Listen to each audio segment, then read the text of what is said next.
উচ্চকক্ষে থাকবেই, নিম্নকক্ষে আমরা চাই যে একঝাঁক নারী তাদের যোগ্যতার ভিত্তিতে তারা তারা সামনে আসুক, তারা নেতৃত্ব দেখ, সেটাই আকাঙ্ক্ষা। তাই আপনারা এই যে ঘূর্ণায়মান পদ্ধতিতে নারীদের 100 আসন করাটা, এই প্রস্তাবটা আমরা করেছি এবং এই প্রস্তাবের ব্যাপারে অনেক রাজনৈতিক দলের ঐক্যমত্য আছে। কিছু কিছু রাজনৈতিক দলের প্রশ্ন আছে, যদিও তারা নীতিগতভাবে একমত যে 100 আসন নারীদের জন্য সংরক্ষিত হবে এবং নারীদের জন্য সংরক্ষণ দরকার, কারণ নারীরা অনেক পিছিয়ে আছে এবং নারীদের যথাযথ প্রতিনিধিত্ব দরকার। সেই জন্যই একটা পর্যায় পর্যন্ত ঘূর্ণায়মান পদ্ধতি যদি হয়, 4 টার্মের পরে হয়তো নারীদের জন্য আর সংরক্ষণের দরকার হবে না। তো এই জন্যেই সংরক্ষণ পদ্ধতি এবং একটা নির্দিষ্ট সময় পর্যন্ত এবং সরাসরি নির্বাচনের মাধ্যমে।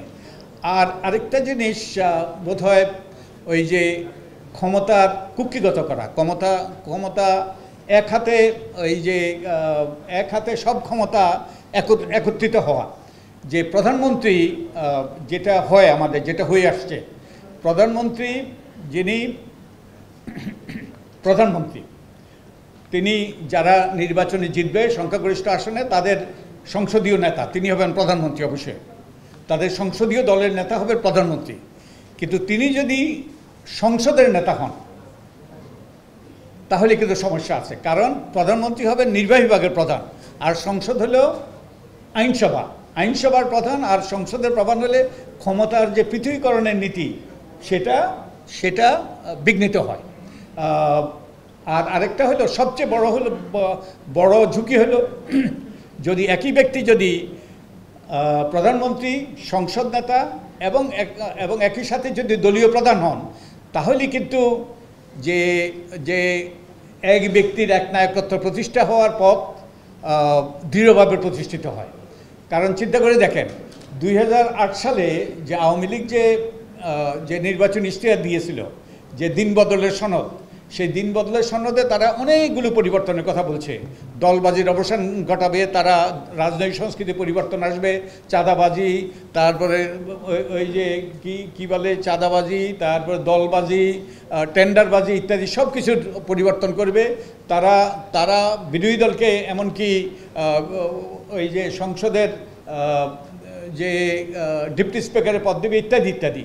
কিন্তু তারা এগুলো করেছে কিনা করে নাই সেটা কিন্তু কেউ যাচাই করার, প্রশ্ন করার কেউ ছিল না। যেটা হওয়া উচিত, আসলে রাজনৈতিক দলগুলো এই নির্বাচন ইশতেহার দেয় এবং এই নির্বাচন ইশতেহারটা হলো তাদের অঙ্গীকার জনগণের কাছে। এই অঙ্গীকারের ভিত্তিতে তারা যে সংসদ নির্বাচনে অংশগ্রহণ করে, তারা প্রার্থী দেয় এবং প্রার্থীরা নির্বাচিত হয়ে আসে, তারা যদি সংখ্যাগরিষ্ঠ হয়, তারা সরকার গঠন করে এই দলের যে অঙ্গীকার নির্বাচন ইশতেহার সেটা বাস্তবায়ন করবে। তো এখন দলের ভূমিকা এখানে গুরুত্বপূর্ণ। দলই কিন্তু পরবর্তীতে যারা সরকার গঠন করলো, মন্ত্রী পরিষদের সদস্য হলো, প্রধানমন্ত্রী হলো, তাদেরকে কাঠগড়া দাঁড় করাইয়ে তাদেরকে প্রশ্ন করার তাদের সুযোগ আছে এবং করা উচিত যে আমরা যে এই জনগণের কাছে অঙ্গীকার করলাম নির্বাচন ইশতেহারের মাধ্যমে, আপনারা কতটুকু বাস্তবায়ন করেছেন। এই ব্যবস্থা যদি থাকতো, অর্থাৎ দলের প্রধান যদি প্রধানমন্ত্রী না হইতেন, প্রধানমন্ত্রী যদি দলের প্রধান না হইতেন, তাহলে দলের পক্ষে কিন্তু এইরকম একটা জবাবদিহিতা নিশ্চিত করা সম্ভব ছিল। এবং অন্যান্য দেশে, যেমন ভারতে যিনি প্রধানমন্ত্রী তিনি কিন্তু দলের প্রধান নয়, যুক্তরাজ্যে যিনি প্রধানমন্ত্রী তিনি দলের প্রধান নয়। কারণ দলের প্রধান যদি আমাদের যদি গত 15 বছরের ইতিহাস, যদি 15-16 বছর ইতিহাস যদি দেখি, যদি শেখ হাসিনা যদি দলেরও প্রধান না হইতেন, প্রধানমন্ত্রী হইতেন, তাহলে কিন্তু দল সেই সুযোগ সৃষ্টি হতো, দল তাকে কাঠগড়ায় দাঁড়াতে পারতেন। তাই এই সব ক্ষমতা এক হাতে কেন্দ্রীভূত হওয়া, এক ব্যক্তির হাতে কেন্দ্রীভূত হওয়াটা যে আমাদের স্বৈরাচার সৃষ্টির ব্যাপারে সবচেয়ে বড় ভূমিকা পালন করেছে। তাই এক ব্যক্তি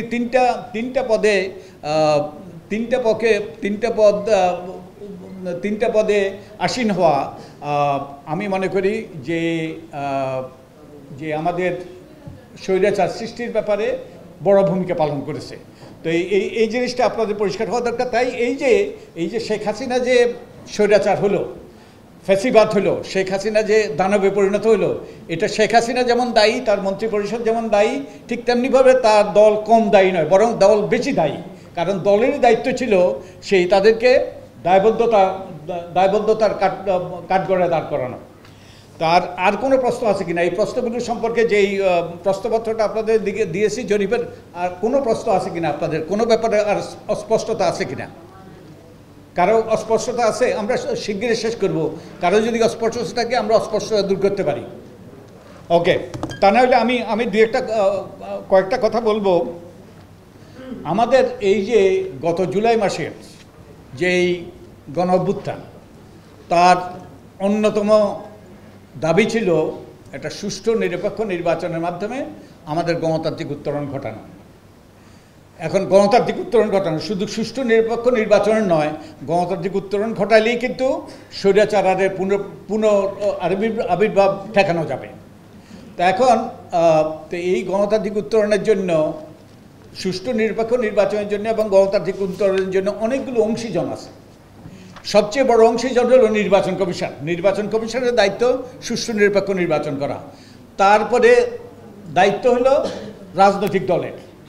রাজনৈতিক দল যদি সদাচরণ করে, রাজনৈতিক দল ছলে বলে কলে কৌশল যদি ক্ষমতা যদি করায়ত্ত না করার চেষ্টা করে, এবং রাজনৈতিক দল যদি তাদের পক্ষ থেকে যারা নির্বাচিত হয়েছে তাদেরকে যদি দায়বদ্ধ করে, সঠিক ব্যক্তিদের যদি তারা মনোনয়ন দেয়, তাহলে কিন্তু যে সুষ্ঠু নির্বাচন হতে পারে এবং সুষ্ঠু নির্বাচনের সাথে সাথে একটা গণতান্ত্রিক উত্তরণের পথ উন্মোচিত হতে পারে।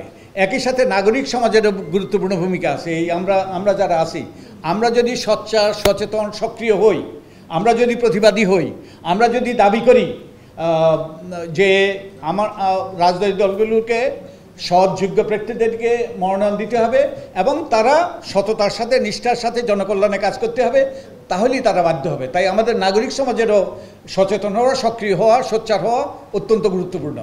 তো আমাদের এই সব আমরা সবাই যদি আমাদের দায়িত্ব পালন করি সঠিকভাবে, তাহলে কিন্তু একটা গণতান্ত্রিক উত্তরণ ঘটতে পারে।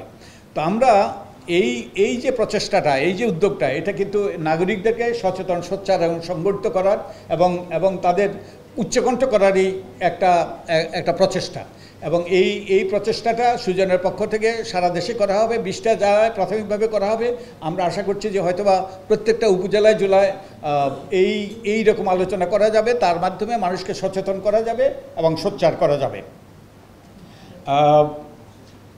তো আমরা এই যে আমরা সুষ্ঠু নিরপেক্ষ নির্বাচন এবং গণতান্ত্রিক উত্তরণের জন্য আমরা বলেছি রাজনৈতিক দলের গুরুত্বপূর্ণ ভূমিকা আছে, নাগরিক সমাজের গুরুত্বপূর্ণ ভূমিকা আছে, এবং নির্বাচন কমিশনকে স্বাধীন হতে হবে এবং তাদেরকে কার্যকর হতে হবে, এবং সেই জন্যই আমরা অনেকগুলো প্রস্তাব করেছি।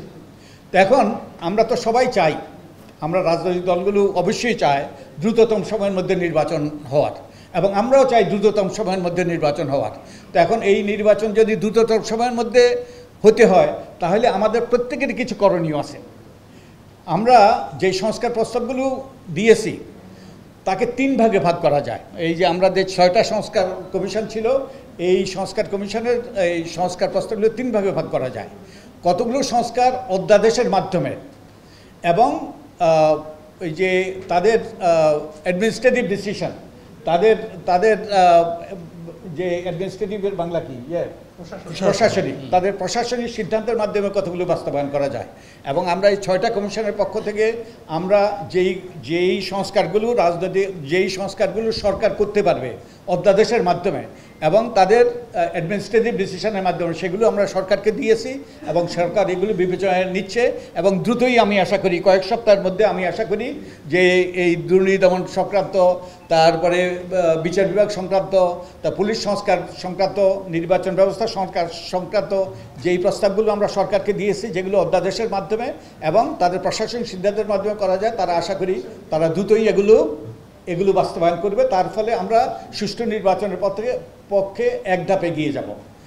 তো সুষ্ঠু নির্বাচনের পক্ষে এক ধাপ এগিয়ে যাওয়ার জন্য রাজনৈতিক দলগুলোরও গুরুত্বপূর্ণ ভূমিকা আছে। রাজনৈতিক দলগুলোর কিছু করণীয় আছে। রাজনৈতিক দলগুলোর করণীয় আমরা সুস্পষ্টভাবে প্রস্তাব করেছি। আমরা যদি গণতান্ত্রিক রাষ্ট্র চাই, আমরা যদি দুর্নীতিমুক্ত রাষ্ট্র চাই, তাহলে গণতান্ত্রিক দল হতে হবে না?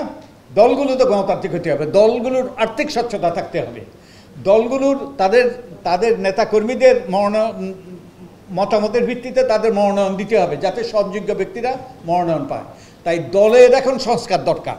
আমরা দলের সংস্কারের জন্য আমাদের নির্বাচন ব্যবস্থা সংস্কার কমিশনের পক্ষ থেকে আমরা অনেকগুলো প্রস্তাব করেছি। দলের সদস্য সংগ্রহ শুরু করা এবং সদস্যরা যেন তাদের দলের প্রত্যেকটা স্তরের নেতাদেরকে তারা নির্বাচিত করে এবং দলের সকল অর্থ তারা যেন চেকের মাধ্যমে কিংবা ব্যাংকিং চ্যানেলে পায় এবং তারা এগুলোর যে ব্যয় যেন ব্যাংকিং চ্যানেলের মাধ্যমে হয় এবং এগুলো তারা যেন যে অডিটেড হিসাব তারা প্রকাশ করে এবং নির্বাচন কমিশনের কাছে দেয় এবং নির্বাচন কমিশন যেন এগুলো অডিট করে দেখে। আর আরেকটা আমরা বলেছি, রাজনৈতিক দলগুলো নির্বাচনের পরে তারা যেটা করতে পারে, যেটা করা দরকার, তারা যে হিসাব নিকাশ, তাদের যে নির্বাচনী ব্যয় সেই সম্পর্কে তারা হিসাব নিকাশ তারা নির্বাচন কমিশনের কাছে দিবে, নির্বাচন কমিশনগুলো অডিট করবে। এখন কিন্তু অডিট করার কোনো বিধান নাই। অডিট করে দেখবে কেউ যদি মিথ্যা তথ্য দেয়, তথ্য গোপন করে, তাহলে তাদের নির্বাচন বাতিল করার আমরা বিধান করেছি।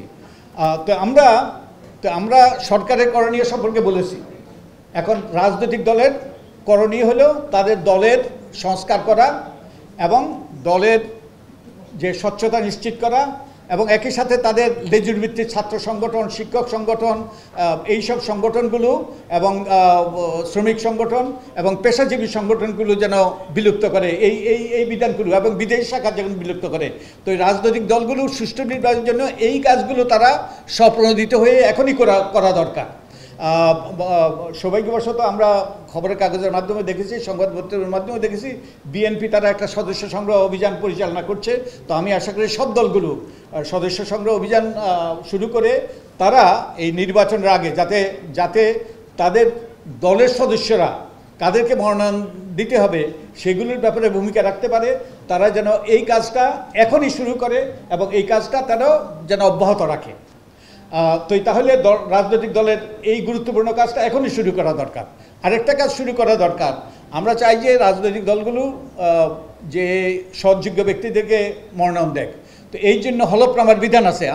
আমাদের সভাপতি মহোদয় যিনি বলেছেন যে আদালতের মাধ্যমে, তার রায়ের মাধ্যমেই আমরা একটা ওই যে হলফনামার মাধ্যমে কতগুলো তথ্য দেওয়ার, যারা প্রার্থী তাদের 8 ধরনের তথ্য দেওয়ার বিধান করা হয়েছে। তাদের আয় সম্পদ, তাদের মামলা, তাদের বিরুদ্ধে কী কী মামলা আছে, তাদের শিক্ষাগত যোগ্যতা এবং তাদের উপর যারা নির্ভরশীল তাদের সম্পদের বিবরণ দেওয়ার বিধান আছে। এখন এটা কিন্তু হলফনামা কিন্তু আমলনামায় পরিণত হতে পারে। আমি মনে করি দলগুলো এখন এই কাজটা শুরু করতে পারে। তারা ভবিষ্যতে কাকে মনোনয়ন দেবে, এখনই তারা যাদেরকে মনোনয়ন দিতে চায় তাদেরকে হলফনামার ছকটা, আমরা নতুন করে হলফনামার ছক তৈরি করে আমরা কিন্তু আমাদের এই প্রস্তাবে দিয়েছি, আমাদের সুপারিশে দিয়েছি। এই হলফনামার ছকগুলো তারা এখনই পূরণ করতে পারে, যাতে যে সঠিক ব্যক্তিদেরকে যাদের ওই যেই তথ্য দেবে সেই তথ্যগুলো তারা যাচাই বাছাই করে বিশ্বাসযোগ্যতা নিশ্চিত করে তারা মনোনয়ন দিতে পারে। তো এই কাজটাও এখন রাজনৈতিক দলকে শুরু করতে হবে। তো এই সবাই যদি তাদের দায়িত্বগুলো পালন করে এবং আমরা নাগরিক সমাজও যদি আমাদের দায়িত্বগুলো পালন করি, তাহলে কিন্তু সুষ্ঠু নির্বাচনের পথে আমরা এগিয়ে যাব। তো তাহলে আমি আবারও বলছি, এখন আমরা সবাই চাই সুষ্ঠু নিরপেক্ষ নির্বাচন দ্রুততম সময়ের মধ্যে। তো এই সরকারের করণীয় আছে, যেগুলো ওই যে আশুকরণীয়, যেগুলোর তালিকা আমরা সরকারকে দিয়েছি, এমনকি অধ্যাদেশে খসড়া করে দিয়েছি। আমরা আশা করি যে সরকার সেগুলো দ্রুত বাস্তবায়ন করবে। রাজনৈতিক দলগুলো তাদের রাজনৈতিক দলের গণতন্ত্রায়ন, রাজনৈতিক দলের আর্থিক স্বচ্ছতা নিশ্চিত করা এবং একই সাথে তার সাথে সৎযোগ্য ব্যক্তিদেরকে মনোনয়ন দিতে পারে, সেই জন্য হলফনামাগুলো এখনই তারা পূরণ করার এই প্রচেষ্টাটা শুরু করা। এই কাজগুলো করলে একই সাথে আমরা নাগরিক সমাজ যদি জেগে উঠি, আমরা যদি সোচ্চার ভূমিকা পালন করি, তাহলে একটা সুষ্ঠু নির্বাচনের পথ সুগম হবে এবং তার মাধ্যমে আমরা একটা গণতান্ত্রিক উত্তরণ, টেকসই গণতন্ত্রের পথ উন্মোচিত হয় বলে আমি আশা করি। আর দুটো কথা, যে একটা কথা হলো ইফতিকার যেটা বলেছেন, আমরা এই সংস্কারগুলো করতে চাই। আমরা এই যেই জাতীয় সংসদের খসড়া, আমরা চাই যে সংস্কারগুলো রাজনৈতিক দলগুলো একমতে পৌঁছুক, ঐক্যমত্য হোক এর ভিত্তিতে, এবং এরপরে তারা এটা একটা স্বাক্ষরিত দলিল হোক, যেটা হবে তাদের জনগণের কাছে অঙ্গীকার, যেটা আলী রিয়াজ সাহেব বলে গিয়েছেন। তারা যদি একটা স্বাক্ষরিত জাতীয় সংসদ যদি স্বাক্ষর করে, এটা হবে তাদের অঙ্গীকার জনগণের কাছে, এবং তাহলেই কিন্তু এটা বাস্তবায়নের পথ সুগম হবে। এবং এটা বাস্তবায়িত হতে পারবে দুইভাবে। একটা হতে পারে যে পরবর্তী সংসদ নির্বাচন, অনেকগুলো তো আগেই বাস্তবায়িত হয়ে যাবে, কিন্তু যেখানে সংবিধান সংশোধন লাগবে সেগুলো হয়তো সংসদ নির্বাচনের পরে হতে পারে, কিংবা এগুলো অধ্যাদেশের মাধ্যমেও এই নির্বাচনের আগেও বাস্তবায়িত হতে পারে, কিংবা এগুলো এই যে কী বলে এটাকে রেফারেন্ডামের মাধ্যমে হতে পারে, রাজনৈতিক দলগুলো ঐক্যমত্যে পৌঁছলে। তো রাজনৈতিক দলগুলো যদি ঐক্যমত্যে পৌঁছে, এবং রাজনৈতিক দলগুলিকে ঐক্যমত্যে বুঝতে হবে কী পদ্ধতিতে এগুলো বাস্তবায়িত হবে। তো তাহলে এগুলো বাস্তবায়নটার সিদ্ধান্ত নিতে হবে রাজনৈতিক দলগুলোকে। তারা যখন এই জাতীয় সনদ স্বাক্ষর করবে, এবং তারা যদি স্বাক্ষর করে এবং তারা যদি সিদ্ধান্ত করে কীভাবে বাস্তবায়িত হবে, তাহলেই কিন্তু আমরা সত্যিকার অর্থে একটা সুষ্ঠু নিরপেক্ষ নির্বাচন, তার মাধ্যমে একটা গণতান্ত্রিক উত্তরণের পথে এগিয়ে যাব। তো আমি আর কথা বাড়াবো না, আপনাদের সকলকে, এবং ওটাই হবে গ্যারান্টি ক্লজ, তারা স্বাক্ষরিত এবং তারা ঠিক করে কী পদ্ধতিতে হবে, তাহলেই কিন্তু এটা বাস্তবায়নটা নিশ্চিত হবে। তো আমি আর কথা বাড়াচ্ছি না। তো আপনাদেরকে যেই ইনস্ট্রুমেন্টটা দেওয়া হয়েছে, এটা সম্পর্কে আর কোনো প্রশ্ন আছে? যদি প্রশ্ন না থাকে, এটা শেষ করে, এটা পূরণ করে দিলে আমরা শেষ করে আমরা বোধহয় আমাদের লাঞ্চের ব্যবস্থা আছে। কি প্রশ্ন আছে?